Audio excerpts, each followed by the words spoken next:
Question for you. What is the role of the local church in the world today? Well, we see in Scripture that the church is salt.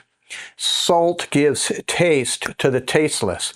But we also see that the church is light, and light gives brilliance in the darkness. We've just kicked off our Revelation study, and early in chapter 1, we already see Christ involved in the midst of his local church, and really mission of the local church, or at least the very work of Christ through his church. I'm going to read a portion of that for you.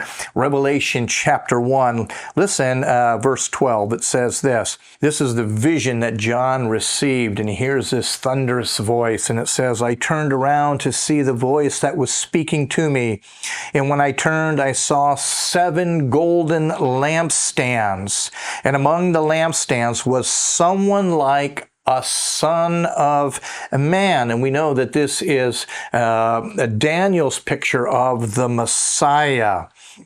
And when he goes on to describe this sevenfold glorious Christ, he then says in verse 17, when I saw him, I fell at his feet as though dead. But then he placed his right hand on me and said, do not be afraid. I am the first and I am the last. I am the living one. I was dead, and behold, I am alive forever and ever, and I hold the keys of death and Hades.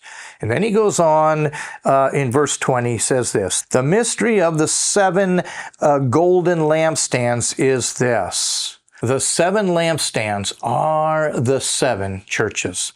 And what we see throughout this book, that the number 7 is a number of completeness. And we're going to see that these 7 churches in Asia or Turkey represent not only the churches throughout the land of that day, but even churches of all time, the Church of Jesus Christ in general.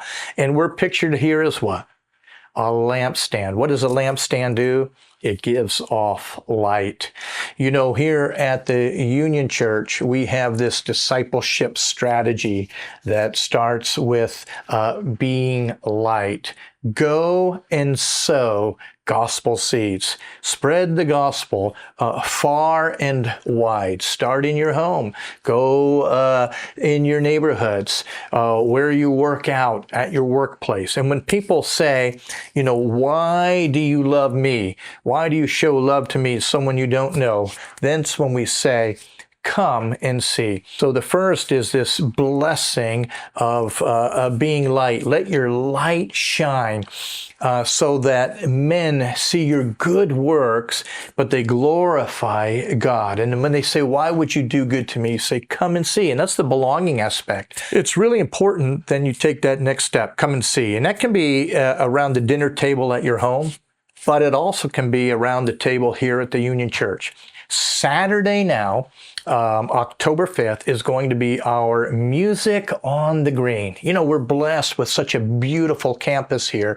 And a couple times a year, we have the opportunity to say, come and see. And we invite people to the table. Now, at this particular event, we're not only going to have a wonderful table with perhaps ribs and good kind of bluesy food, but we're going to have 3 different bands here. We're going to have my friend Cezinha Bellieni. We're going to have here Cume de Monch Band, and we're going to have also playing our very own Union Church UBF. And so I would like you to go out and invite a friend. Invite someone to come and see what it's like for the family of God to be together. Someone that wouldn't necessarily come to a worship service, but they would come on a Saturday night around a table with some barbecued ribs, listening to some great music. And I also like to invite you to come Sunday morning and bring a friend for that as we continue to discuss and preach from the book of Revelation, Blessed. Blessed is the one who perseveres. Stay well, friend, and stay connected as a salt and as light in this changed and ever-changing world.